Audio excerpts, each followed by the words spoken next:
Good afternoon, ladies and gentlemen. As stated, my name is John Cowper. I'm currently Head of Architecture at Wickes. The presentation really in three parts.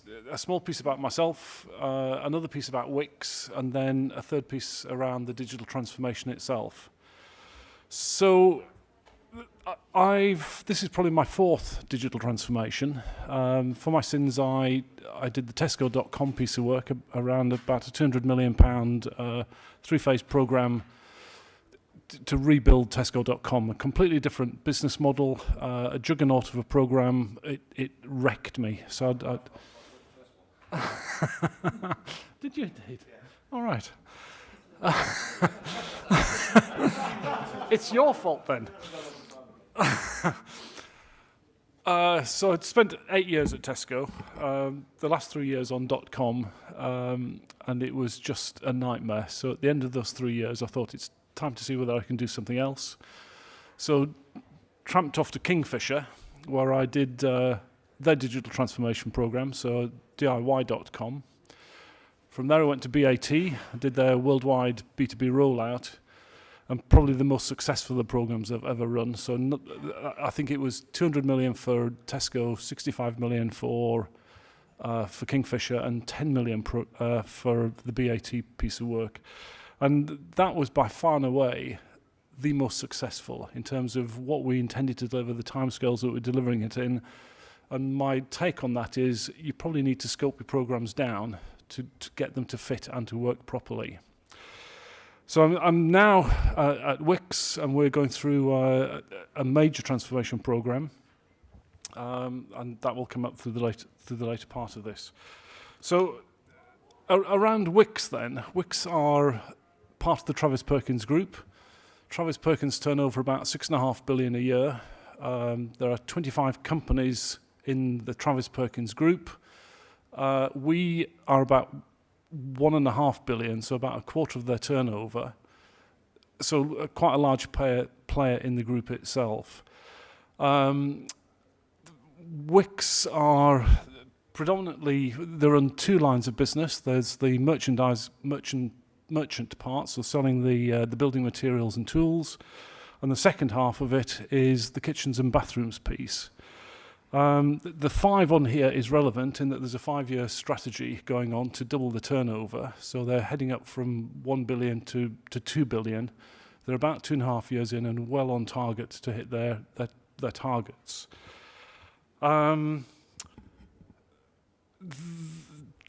TP, Travis Perkins, run their entire estate at the minute. So what we're doing is setting up an entirely separate organisation within Wickes itself. We've been given the mandate to deliver all the new systems into Wickes, and it started out as a refresh of their merchandising systems, then grew into a full-blown ERP replacement, and now we're going through a divisionalisation process. And I'll speak more about that later on. What else do I need to tell you?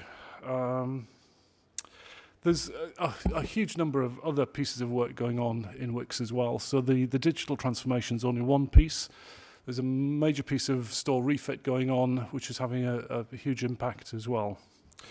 Okay, so finally then into the, I suppose the last part is that TP run all of Wickes' systems currently, so 40-odd applications within the TP estate. We're starting to take ownership of the service of that. We're starting to build out some of the applications, and this is really just how we've approached the problem. So on to the presentation proper. So I'll read bits of this out. So Wickes were purchased about 14 years ago. They were expensive when they were bought. They underperformed, and as a consequence, there's been no real investment in the IT side of this. About 3 years ago, a new MD was appointed, started to change the business around, and at which point the Wickes board decided that it was time to invest in their own IT. So they were a bit disappointed by the level of service they got from Travis Perkins and decided it was far better to do this on their own. So about 2 years ago, they started on this conversation. Around September of last year, it was made more formal. But really, the organisation's only been in existence for about a year. So we kicked off in January. I joined full-time in March, and this is the story from there. So I suppose the big part is this is how we are going to help the business achieve this doubling of the turnover in the next 2.5 years. So the mandate was really to build an appropriate IT organisation. So the 3 of us at Christmas, that's probably up to about 30 now, and we'll probably have about 40 or 50 by the end of the year.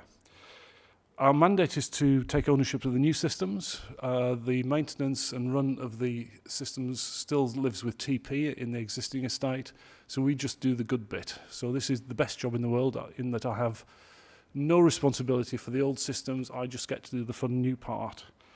And I suppose the other constraint is that we should be no more expensive than the existing operation. Now this is going to be quite difficult because these assets are now 14 years old, they've been sweated to death, and really to do something new we're probably going to have to spend a bit more money. The approach we're taking to this is essentially to build a core IT capability. So what we want to do is build a hub and spoke model with a very concentrated centre core to this, and then using any number of outsourced third parties to deliver the other pieces. We're taking a cloud-first approach to this, and really all the people that we'll be using outside of this will be cloud-based as well. We are going to use consultancies to compensate for the lack of people, so we're very light on the ground. We're predominantly using Gartner to guide us through the process. They've been extremely good for us so far, but there's a couple of other agencies that we've used as well.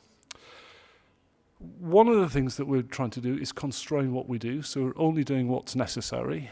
With cloud, you get the chance to really change your service levels. So what we're doing is as little as possible to make the business operate.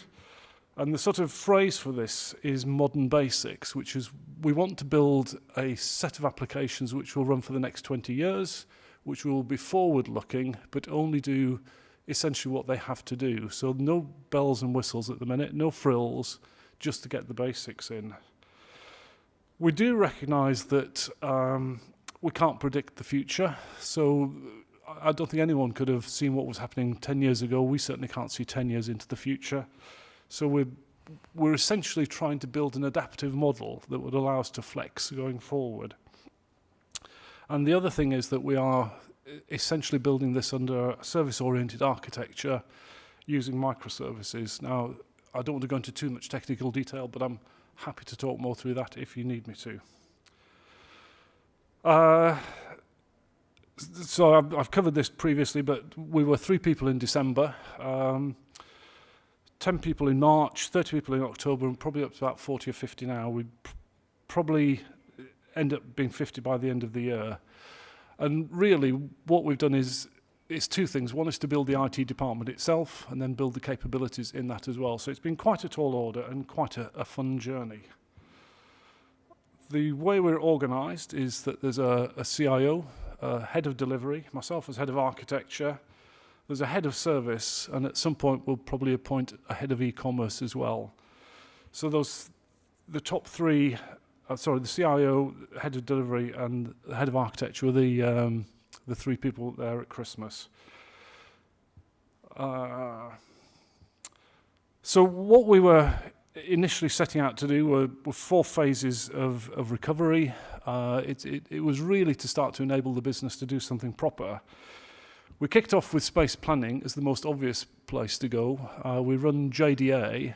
It was 14 years old, had never been archived.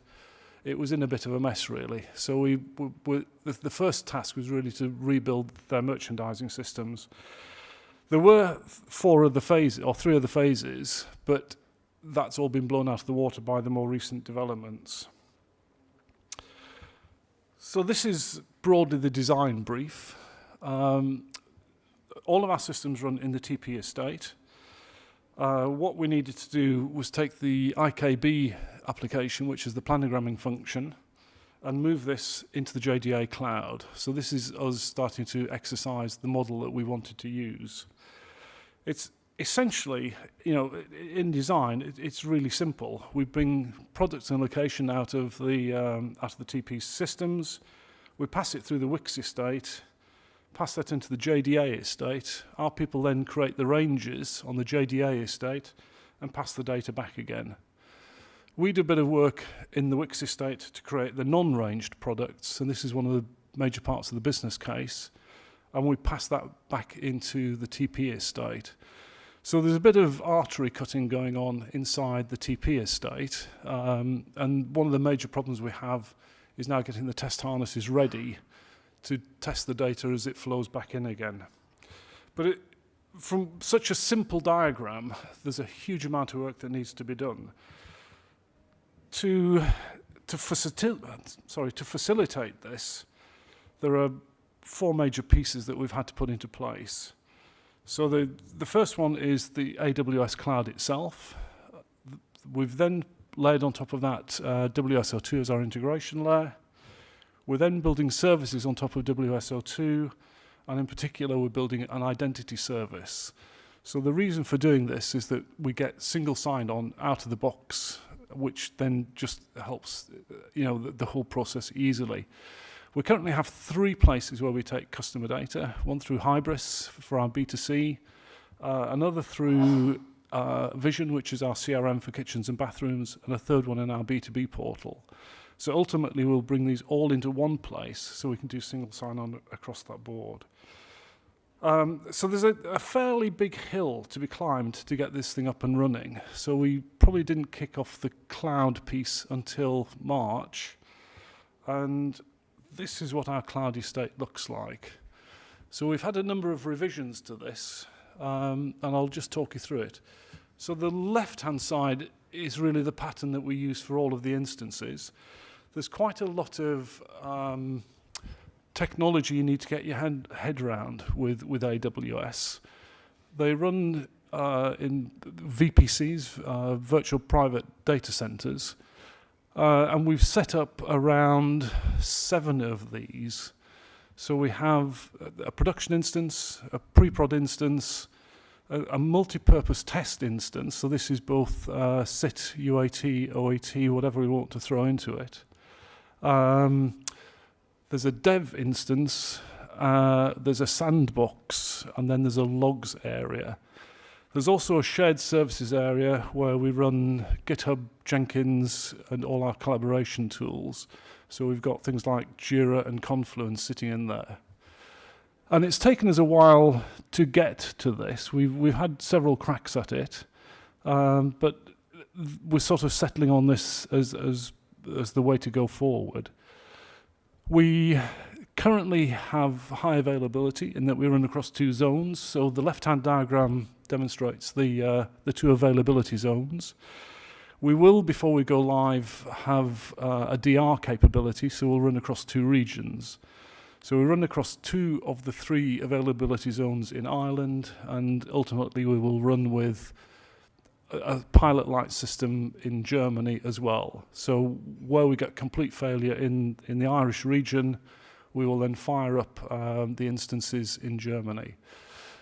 The good news for us is that this isn't a mission critical system. If this went down for a couple of days or so, we wouldn't die. So in terms of getting the thing up and running, it's been a relatively easy piece of. There's not been a huge amount of pressure on us, is what I'm saying. We're not. If we fall over, we're going to have days to recover this rather than minutes. So it's a great way of actually learning without killing ourselves. This is the integration architecture, which is probably not the best diagram in the world, but illustrates what we're trying to do. Ultimately, what we want to be able to do is snap the Wickes application landscape away from the TP landscape. So the white patch really represents the TP landscape. They provide us with certain critical data. So all of our master data management comes out of TP. So location, price, product, all of these things are delivered to us by TP. So as and when we do need to break away, we know quite clearly what it is that we need to replace to put back in there. So that's effectively a rejig of the previous diagram. In terms of the service architecture, we will build these out on a case-by-case basis as we need them, and we're quite looking forward to the challenge. In terms of the people that it's taken to build this, it's, I think, an unbelievably small crew. So there's myself heading up the function. There's a sort of enterprise architect who holds the candle for getting the services right. There's a cloud architect, an integration architect, and our automation architect. And between the 5 of us, we've sort of put together the whole of our estate so far. So we've sort of strayed off our patch in that architecture typically does nothing. We've gone a bit further than that, and we've had a few accolades for actually getting as far as we have. This is the sort of timelines that we've run to. So having kicked off in, say, March or so, it took us 3 or 4 months to get the cloud up. It's the same sort of time to get WSO2 up, and then we've sort of backed off to give our delivery people the chance to build the services. So there's we use outsourced delivery partners. We keep control of the design of this thing. My automation architect spends a lot of time, in fact, more or less full time, working with the delivery teams to get the right shape of these processes. And it has to be said that it's hard work keeping these people in line. I don't think we're particularly brilliant, but I think our understanding of the world is much better than our outsourced partners. And I think that's just a matter of naivety. If we were better established, we would have all of the programming standards and capabilities ready. And then the final piece of this is getting the identity service running.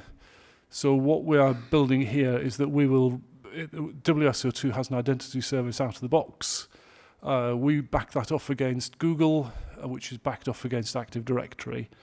So we will be paying the best part of £600,000 to use Active Directory as our authentication process. I would really like to lose that cost, as I really don't think it's valuable. I'd rather be sitting on an LDAP instance for no cost at all. So the big ticket items that we still have left to do. So one of the mandates we have is that nothing will go into production until it's automated. So we're doing a huge amount of work in making certain that everything that goes into Jenkins then automatically gets pulled up through the pipeline and will go into production. So we're still messing about at the test area. We haven't got anything into live yet. We're under no pressure at the minute because we won't get our stuff delivered really until January of next year. So we have a few months left to get that sorted out. The key things are we need to get logging sorted out, monitoring and alerting. So we're well down the track on putting these pieces into place. We will use both CloudWatch and an Elk stack to do the monitoring piece on this. So again, nothing very fancy. I'd love to put Dynatrace in, something quite clever, but this will do us for the time being. As I say, we every time I go into work, something new changes. So having been asked to do effectively the merchandising piece, I was then told that there'd been an 18-month RFI for an ERP, which we weren't part of. So no one had bothered telling us this thing was running. And we came in one day to find out that all of our back-end systems were going to be no longer available to us. So we're now in a major piece of work to get an ERP chosen. We'll be putting warehouse management systems in shortly.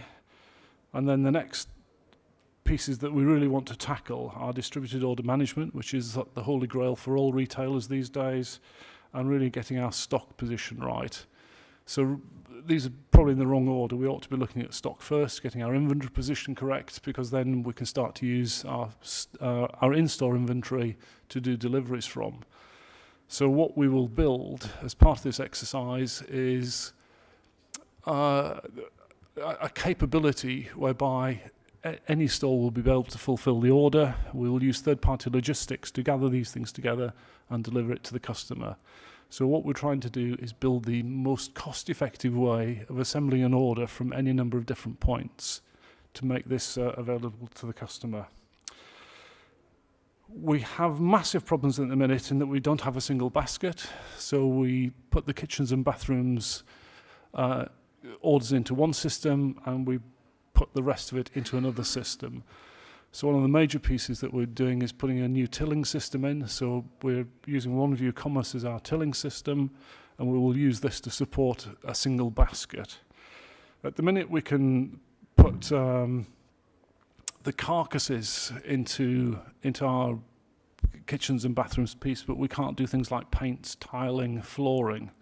So what we'll then be able to do is put all of that into one basket, assemble it with everything else. And I suppose the last piece of work is that we're establishing a cloud center of excellence. So this is the run operation and the proper DevOps piece. So we will effectively hand over responsibility to the cloud center of excellence to do the run side of things. At that point, I'd like to be able to bring a lot of our development work back in-house as well, as I feel that we could do most of that stuff better ourselves. So, as the takeaway from this then, I think, are the lessons learned. My view is that digital transformation needs to be sponsored from a board level. I think you need someone at the top who gets this and will carry it forward and will sponsor this thing properly. I think as you go down the layers, there needs to be a really good understanding of what happens. And it has to be said that cloud architecture is fundamentally different to on-premise architecture. When I was working at Tesco, it would take me 3 months to assemble the kit to start doing the dev work on. With cloud architecture, you can have systems knocked up and trashed by the end of the day. It is just a fundamentally different proposition. And everyone in that chain of command needs to understand that this is a different way of doing work. In some ways, I think this is the real benefit of cloud, that you can test things out, you can trial them, and if you don't like it, you can kill it. So one of the smaller pieces of work I'm doing at the minute is building a visualization tool for kitchens and bathrooms. We can take a 2D plan of the kitchen, putting it into a rendering device, and generate a 3D design from it. So you can then pan around your kitchen, zoom in on your kitchen, and as a sales tool, it's just unbelievable. I'm doing this in a really light touch way. It's costing 20 grand for the software. It goes up on one web server, and I'm putting it out with the business to test the thing out. If they don't like it, we just collapse the entire piece. So it costs us next to nothing to run. It's probably in the tens of pounds a month to run this thing. So the total budget for my IT estate is probably in the order of about $3,000 a month, which, you know, compared to the running a data center is just ridiculous. I think my first bill was $6. I've got that one framed. It's just a different way of doing things. Clearly, your DevOps people need to embrace this. It's a fundamentally different way of working. Eating your own dog food makes people do things 10 times better. I don't think the business users really need much encouragement. Certainly my experience of Agile is that they buy into this and really welcome it. It's a great way of doing delivery. And I suppose if you're thinking about this, I think you need just at least a vertical sliver of your organization to be bought into this. You need to have an entire piece that can be seen top to bottom. There's no point in building it from the bottom up, because you'll never break out of the silo that you're in. So I would encourage you to get at least a vertical slice done. With ourselves, being so new, building credibility within the business has been really important. The way we did that was by putting up the B2B operation really outside of this. So we broke the rules to get B2B up and running. And once people can see that you can do something, that's when the requests start to flood in. So you're almost a bit bashed by your own success at that point. And I think, just to reiterate the point, not having a mission critical system has been a godsend for us. We've piloted this quite significantly. We sort of know how the thing works. What I wouldn't do is put your mission critical systems onto this day one. And I think the last observation is that digital transformation agile is more hearts and minds than it is technology. I think you'll find enough technologists out there. It's getting this buried into your own organisation that's the hard part. I think I'm about on time there, so I'll take a few questions. Can we thank John initially?